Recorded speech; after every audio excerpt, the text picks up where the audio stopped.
Quero cumprimentar todos os ministros empossados,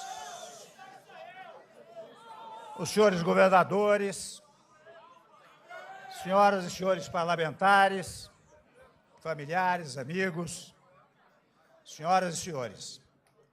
Eu pretendia que esta cerimônia fosse extremamente sóbria e discreta, como convém ao momento que vivemos. Entretanto, eu vejo o entusiasmo dos colegas parlamentares, dos senhores governadores, e tenho absoluta convicção de que este entusiasmo deriva precisamente da longa convivência que nós todos tivemos ao longo do tempo. Até pensei, num primeiro momento, que não lançaria nenhuma mensagem nesse momento. Mas percebi, pelos contatos que tive nestes 2 últimos dias, que indispensável seria esta manifestação. E minha primeira palavra ao povo brasileiro é a palavra confiança. Confiança nos valores que formam o caráter de nossa gente, na vitalidade da nossa democracia. Confiança na recuperação da economia nacional, nos potenciais do nosso país, em suas instituições sociais e políticas, e na capacidade de que, unidos, poderemos enfrentar os desafios deste momento que é de grande dificuldade. Reitero, como tenho dito ao longo do tempo, que é urgente pacificar a nação e unificar o Brasil. É urgente fazermos um governo de salvação nacional. Partidos políticos, lideranças e entidades organizadas e o povo brasileiro hão de emprestar sua colaboração para tirar o país desta grave crise em que nos encontramos. O diálogo é o primeiro passo para enfrentarmos os desafios para avançar e garantir a retomada do crescimento. Ninguém, absolutamente ninguém, individualmente, tem as melhores receitas para as reformas que precisamos realizar. Mas nós, governo, parlamento e sociedade, juntos, vamos encontrá-las. Eu conservo a absoluta convicção de que é preciso resgatar a credibilidade do Brasil no concerto interno e no concerto internacional, fator necessário para que empresários dos setores industriais, de serviços, do agronegócio e os trabalhadores, enfim, de todas as áreas produtivas, se entusiasmem e retomem em segurança com seus investimentos. Teremos de incentivar de maneira significativa as parcerias público-privadas, na medida em que este instrumento poderá gerar emprego no país. Sabemos que o Estado não pode tudo fazer, depende da atuação dos setores produtivos, empregadores de um lado e trabalhadores de outro. São estes dois polos que irão criar a nossa prosperidade. Ao Estado compete, vou dizer aqui o óbvio, compete cuidar da segurança, da saúde, da educação, ou seja, dos espaços e setores fundamentais que não podem sair da órbita pública. O restante terá que ser compartilhado com a iniciativa privada, aqui entendida como a conjugação de ação entre trabalhadores e empregadores. O emprego, sabemos todos, é um bem fundamental para os brasileiros. O cidadão, entretanto, só terá emprego se a indústria, o comércio e as atividades de serviço estiverem todas caminhando bem. De outro lado, um projeto que garanta a empregabilidade exige a aplicação e a consolidação de projetos sociais, por sabermos todos que o Brasil, lamentavelmente, ainda é um país pobre. Portanto, reafirmo, e eu faço em letras garrafais, vamos manter os programas sociais, o Bolsa Família, o Pronatec, o FIES, o ProUni, o Minha Casa Minha Vida, entre outros, são projetos que deram certo e, portanto, terão sua gestão aprimorada. Aliás, aqui mais do que nunca, nós precisamos acabar com um hábito que existe no Brasil, em que, assumindo outrem no governo, você tem que destruir o que foi feito. Ao contrário, você tem que prestigiar aquilo que deu certo, completá-los, aprimorá-los e insetar outros programas que sejam úteis para o país. Eu expresso, portanto, nosso compromisso com essas reformas, não é? Mas eu quero fazer uma observação. É que nenhuma dessas reformas alterará os direitos adquiridos pelos cidadãos brasileiros. Quando menos fosse, sê-lo-ia pela minha formação democrática e pela minha formação jurídica. Quando me pedirem para fazer alguma coisa, eu farei como Dutra. O que é que diz o livrinho? O livrinho é a Constituição Federal. Nós temos de organizar as bases do futuro. Muitas matérias estão em tramitação no Congresso Nacional. Eu até não ia falar, viu? Mas como todo mundo está prestando atenção, eu vou dar toda uma programação aqui, né? As reformas fundamentais serão fruto de um desdobramento ao longo do tempo. Uma delas, eu tenho empenho e terei empenho nisso, porque creio nela, é a revisão do Pacto Federativo. Estados e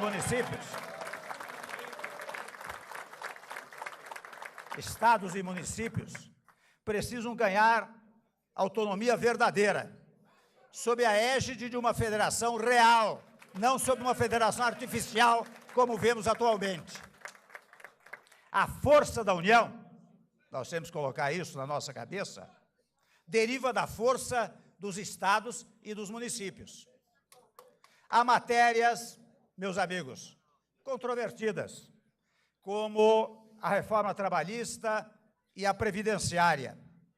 A modificação que queremos fazer tem como objetivo, e só se este objetivo for cumprido, é que elas serão levadas adiante, mas tem como objetivo o pagamento das aposentadorias e a geração de emprego, para garantir o pagamento, portanto.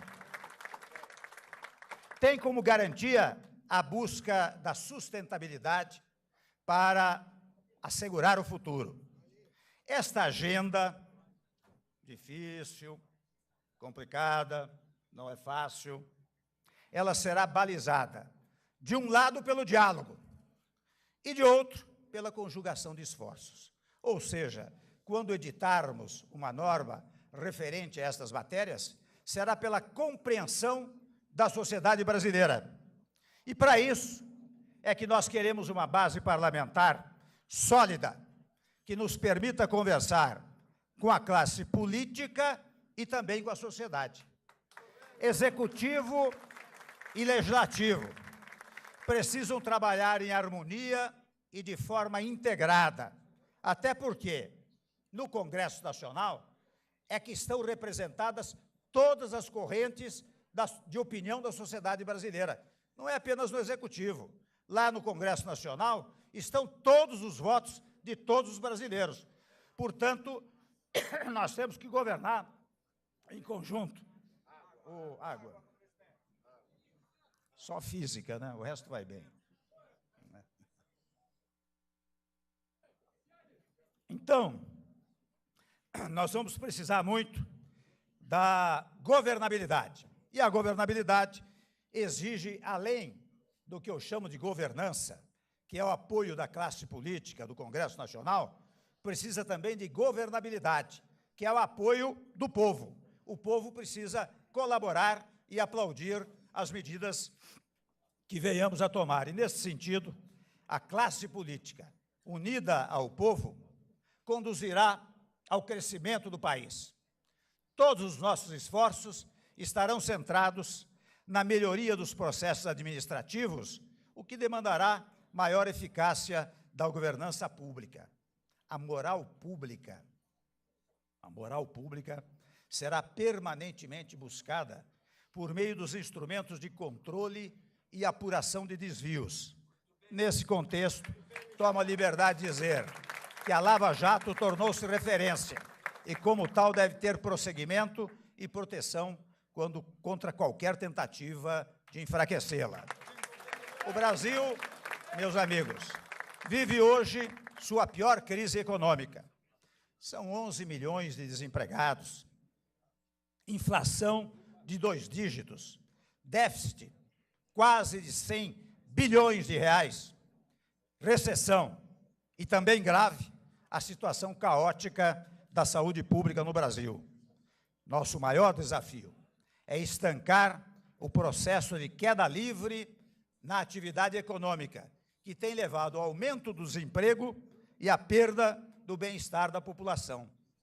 Para isso, é imprescindível reconstruirmos os fundamentos da economia brasileira e melhorarmos significativamente o ambiente de negócios para o setor privado, de forma que ele possa retomar sua vocação natural de investir, de produzir e gerar emprego e renda.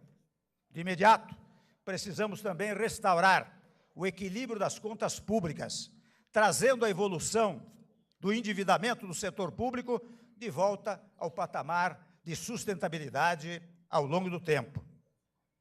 Quanto mais cedo formos capazes de reequilibrar as contas públicas, mais rápido conseguiremos retomar o crescimento.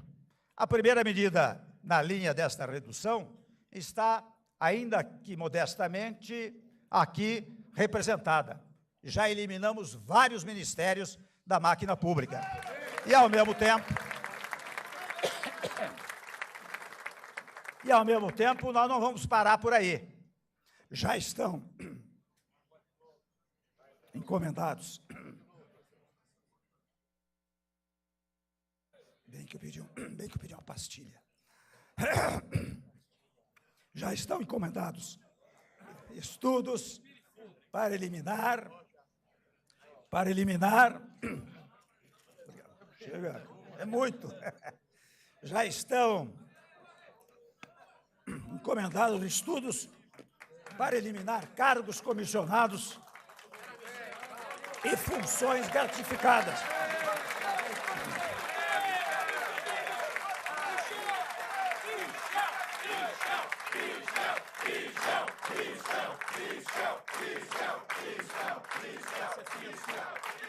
Sabidamente, funções gratificadas desnecessárias, sabidamente na casa de milhares e milhares de funções comissionadas. Eu quero também, para tranquilizar o mercado, dizer que serão mantidas todas as garantias que a direção do Banco Central hoje desfruta para fortalecer sua atuação como condutora da política monetária e fiscal. É preciso, meus amigos,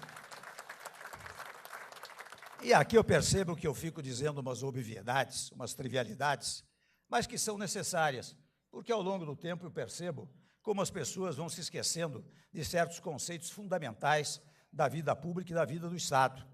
Então, quando eu digo é preciso dar eficiência aos gastos públicos, coisa que não tem merecido maior preocupação no Estado brasileiro, nós todos estamos de acordo com isso.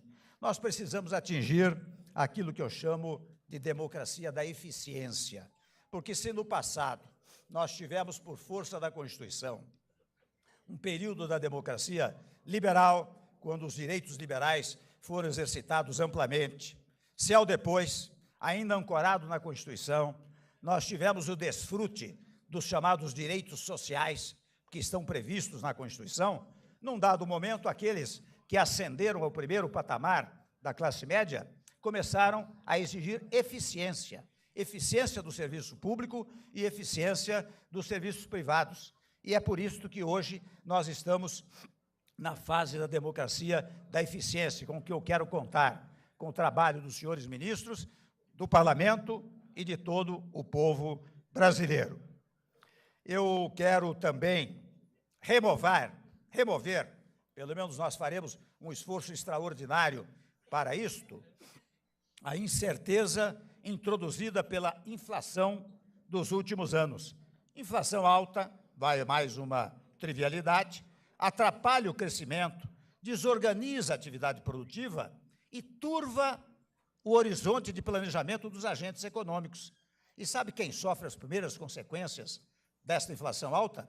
É a classe trabalhadora e os segmentos menos protegidos da sociedade, é que pagam a parte mais pesada dessa conta. Nós todos sabemos que há um bom tempo o mundo está de olho no Brasil. Os investidores acompanham com grande interesse as mudanças no nosso país. Havendo condições adequadas, e nós vamos produzi-las, a resposta será rápida, pois é grande a quantidade de recursos disponíveis no mercado internacional e até internamente, e ainda maior as potencialidades no nosso país. É com base no diálogo, nós adotaremos políticas adequadas para incentivar a indústria, o comércio, os serviços e os trabalhadores. E a agricultura, tanto a familiar quanto o agronegócio. Precisamos prestigiar a agricultura familiar, que é quase um microempreendimento na área da agricultura, especialmente apoiando e incentivando os micros, pequenos e médios empresários.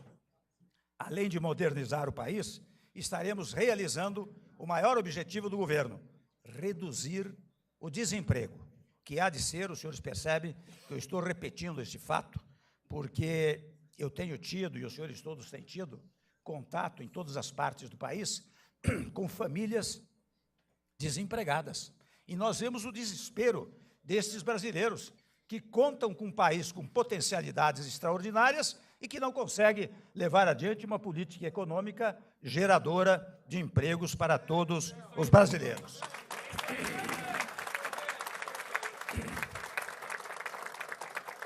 Quero falar um pouco sobre a atuação na linha interna e externa do Brasil.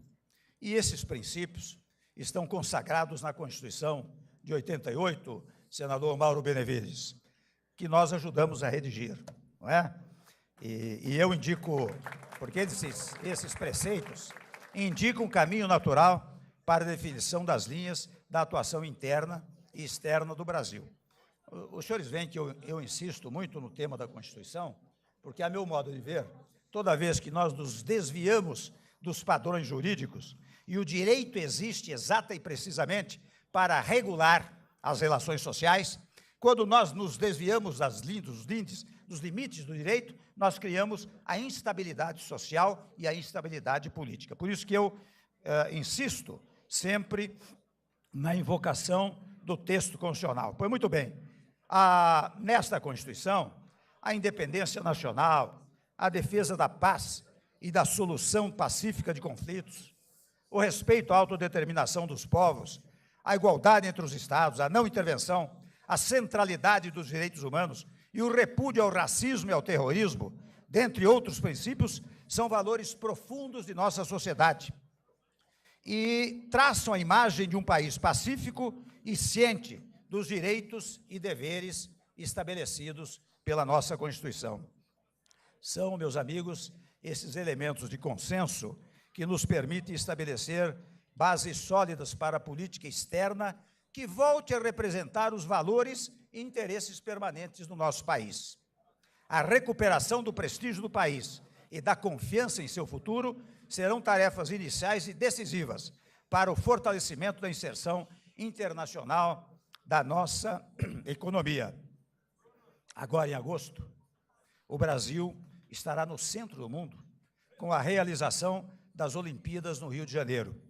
Bilhões de pessoas assistirão jogos.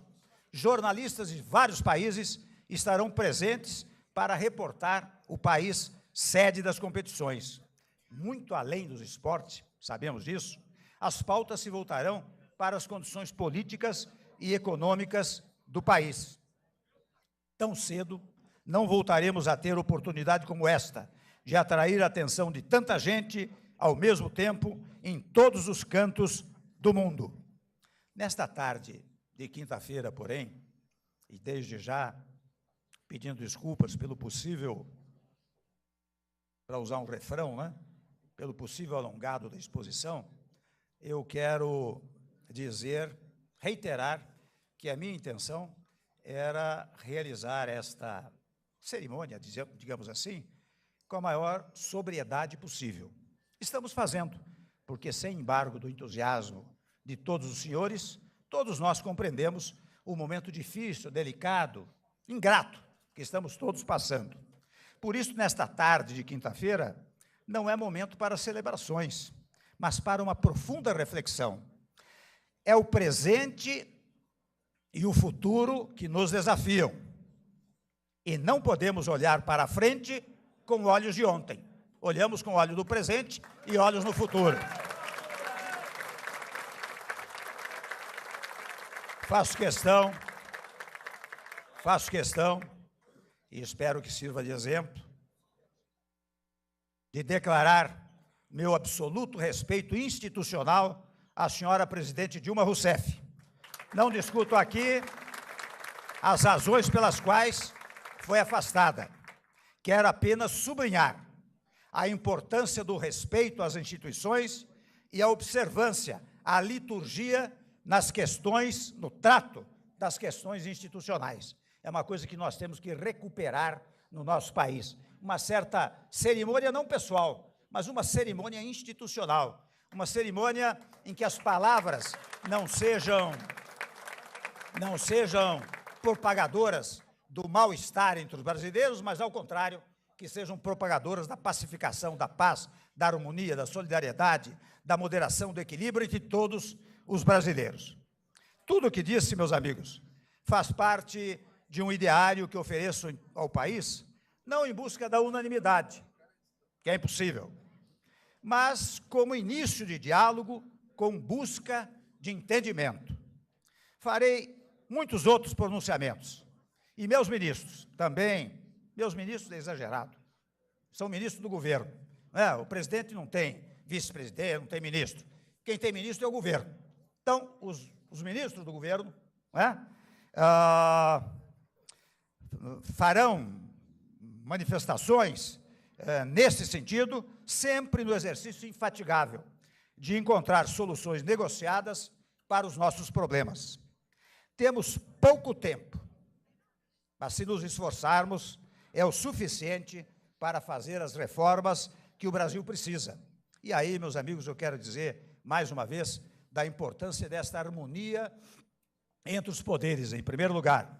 Em segundo lugar, a determinação da própria Constituição, e eu a cumprirei, no sentido de que cada órgão do poder tem as suas tarefas. O Executivo executa, o Legislativo legisla, o Judiciário julga. Ninguém pode interferir em um ou outro poder por uma razão singela. A Constituição diz que os poderes são independentes e harmônicos entre si. Ora bem, nós não somos os donos do poder, nós somos exercentes do poder. O poder, está definido na Constituição, é do povo. Quando o povo cria o Estado, ele nos dá uma ordem. Olha aqui, vocês que vão ocupar os poderes, exerçam-no com harmonia, porque são órgãos exercentes de funções. Ora, quando há uma desarmonia, o que há é uma desobediência à soberania popular, portanto, há uma inconstitucionalidade.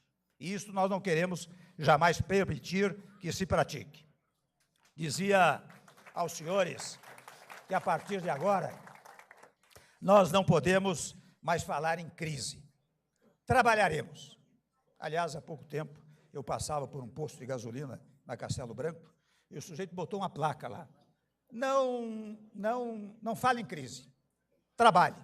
Eu quero ver até se consigo espalhar essa frase com 10, 20 milhões de outdoors por todo o Brasil, porque isso cria também um clima de harmonia, de interesse, de otimismo, não é verdade?